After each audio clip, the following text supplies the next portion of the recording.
Okay, are you all ready to participate and share some of your stories with one another? Because I'm going to come around and ask a few questions of you all. So, okay.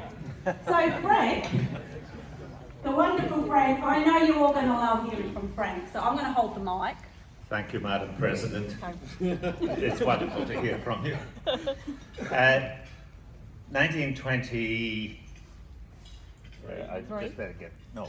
1921, April 1921, the Rotary Club of Adelaide was chartered, and they have been working with the Rotary Club of Sydney on developing a celebration for the centenary of Rotary in Australia.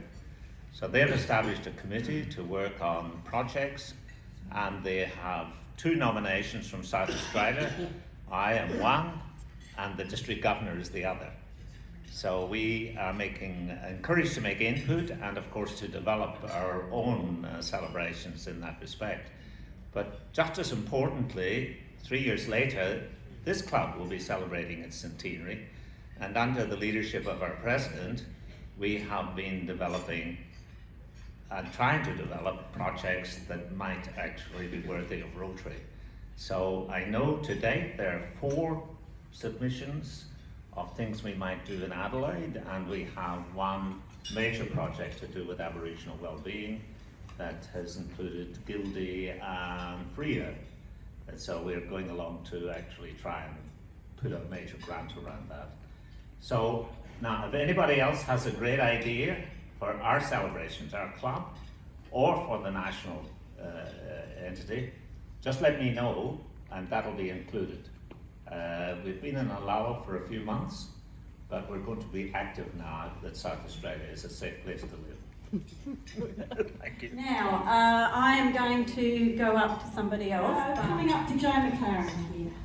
Because I know it, I'm on Facebook, and a number of our members are on Facebook, and I'll get to see what they do in their, downtime. And I know Joe's been a bit busy, so would you like to share with us what you've been doing? 12 months ago, I've been in the renovation, purchasing real estate. You think travel, but it feels ducking. So my 93-year-old mother, of whom many of you have met, she turned 93 on Sunday, and she's moved back to Adelaide. And so I've used the COVID time to find her somewhere to live, totally renovate it, gut it, jackhammer, just take out the kitchen and the bathroom and everything, and rebuild and renovate. And then my brother and I drove a truck across the border to pick her up. That was all approved by COVID, and she was our essential service, so we were able to truck her goods in the truck back across the border. So she's in residence, so she looks forward to coming back to Rotary at some stage. So that's been my project, and also wonderful being back at work now 1 day a week, and just supporting our communities and all the work we do with Phil Hoffman Travel through, along with Rotary, but other clubs and organisations and zoos and St John, and a lot of projects we work on as well in the community. So very privileged. Oh, thank you very much, Joe. What a wonderful daughter you are too. That's, and if anyone wants to know how to get across the border and back again in a hurry, just ask Joe. How about if we come and say hi to David? Because David is the Science and Engineering Challenge Chair. Ollie Clark has been mentoring David for quite a while, so let's hear from David. Thank you, Heidi. I'm not sure how many people here know me. I've been a member for a couple of years, but when I became a member, I also became the head of school of chemical engineering at the University of Adelaide. And that was a terribly busy time to get used to the position, so I didn't get to this lunch very often. But now I'm used to the job, I'll make every effort to get along weekly to the Rotary lunch. As Heidi said, Ollie handed me the baton to chair the Science and Engineering Challenge Committee in 2020. The committee consists of Peter, Sylvia and Ollie and I, and Ruth Connery, who's a Paul Harris Fellow. We've been meeting regularly during COVID, initially by Zoom, and then we started to meet my head of school office. And then Ollie gave us access to his wine cellar, so he was, bringing along some nice refreshments. But we've been very lucky that the schools are very eager to participate once again in the challenge this year. Roof's booked 4 days at the Titanium Stadium. It's fully booked. We have a waiting list, so we're negotiating an extra 2 days of events in the following week. We actually need 20 volunteers today. So I did a quick head count, 1, 2, 3, 4, 80. I think we've got plenty of people here to fill that roster. Okay. Yeah. So I'll be nagging everybody every week for the next few months to get you to sign up to volunteer on the day of the challenge. It's a magnificent event.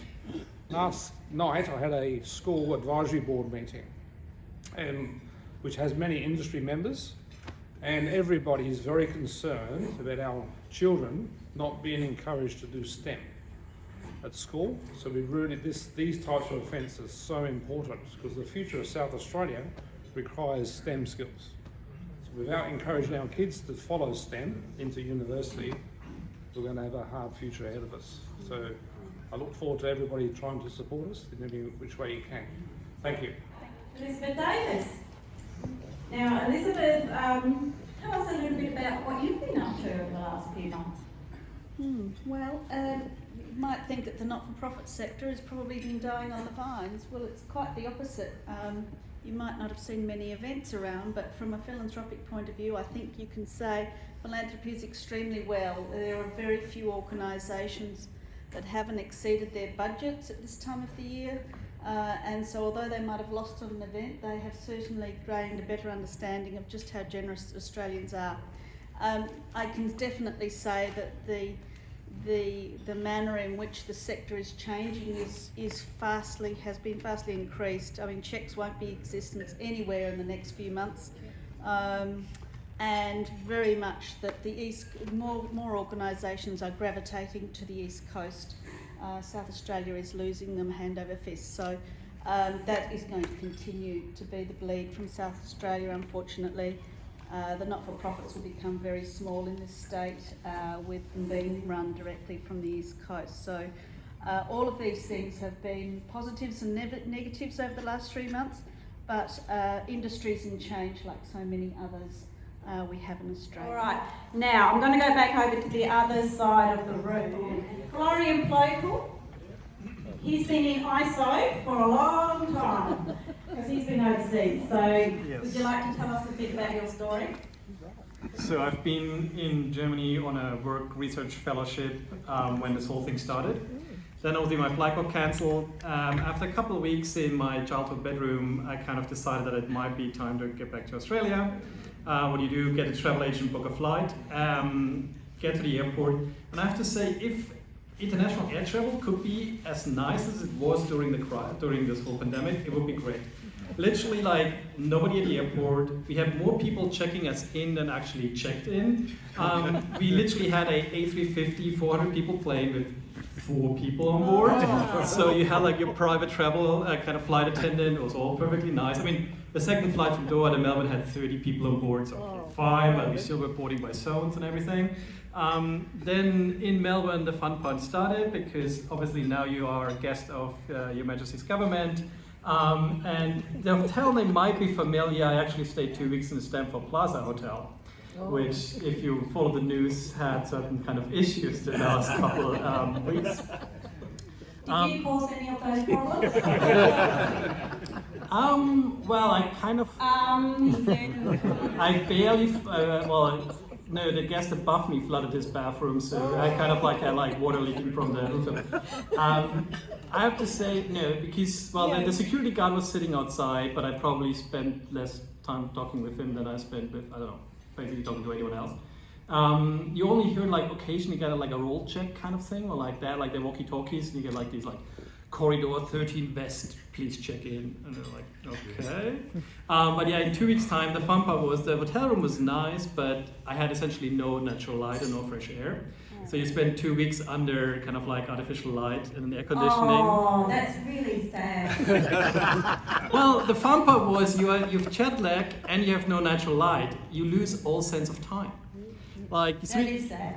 3 times a day, you basically get a ring on the door, you open up, you get basically a bag with food. Food quality is about airline catering, if you kind of like can get that. You could get takeout, but I had a bathtub, so that kind of like was like nice. And then obviously the coordination between the states wasn't that great, so basically after having done 2 weeks in Melbourne, you fly to Adelaide and you have to do 2 weeks of self-isolation in Adelaide because you can't manage that getting coordinated. So I spent 2 weeks at home, but that was nicer. Oh, well, we're glad to have you back, Laurie. Have a Rose's chocolate. Thank you so much. Take 2 actually. Mark Boyle, how's the salvos?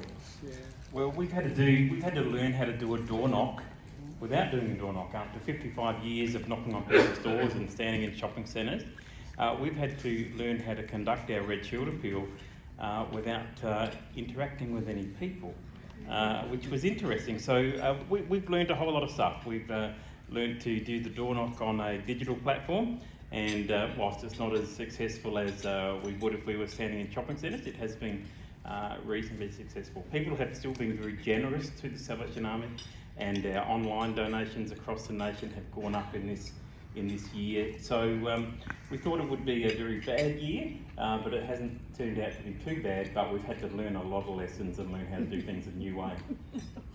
Well done. And Mark is our new membership director, so aren't we lucky? Thank you very much, Mark. Thank you. Have a chocolate. Well done to the salvos. Thank you. Good idea. Colin, anyone else want to say? Oh, we've got a few people here. All right, Steve and Jill. Colin will ignore you. Colin hasn't had a haircut in 28 weeks, so she's very proud. Check it out. Steve. I just want to do a quick burst for Blaze Aid, which I was involved with down on KI. One of the most remarkable things about it is the number of young overseas people on working visas. They do 100 days and they get an extension to their visa. I think we should actually look a bit beyond that. I think most of the people I met would make fantastic additions to the citizenry of our country. So if we can't find a way to accelerate them up the process, that would be very disappointing. But they're doing a wonderful job, and KI, if you haven't been over there, I'd advocate going. It felt like working on a golf course. Everything's green, the yakkers are all coming back big time. There's been a lot of devastation, but the resilience and the fortitude of the people over there is fantastic. So we should all take heart from that. Oh, well done. Thank you, Stephen. We had a team of our own Rotarians go over to KI a few months ago, and we're with Blaze Aid, and I think Blaze Aid was on 4 corners during the week. A story about how great they've been. Jill Chapman.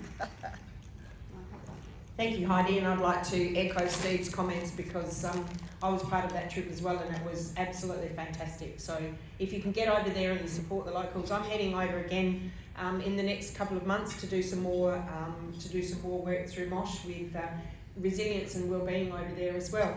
But I just wanted to reflect a personal reflection on what I like to call the enforced slowdown, which is how it affected me. Because I don't have children that attend school and all that sort of stuff. So, and I'm virtually a full-time volunteer, so I didn't have any work to lose. My work in the funeral industry though changed dramatically, as Peter Neal would probably know. You know, people weren't having funerals in the traditional sense of having funerals anymore. So that work did I nearly said die down, but anyway, I've said it now.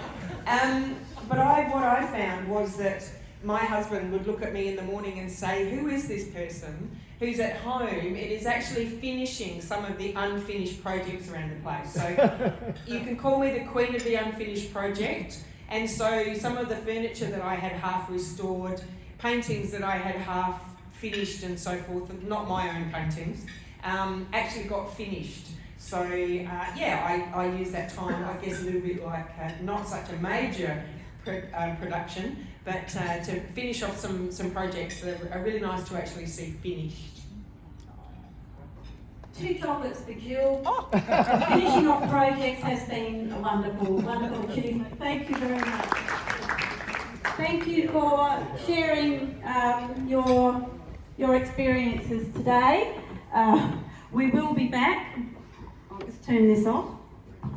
to having outstanding guest speakers, but today we certainly heard from some outstanding people, and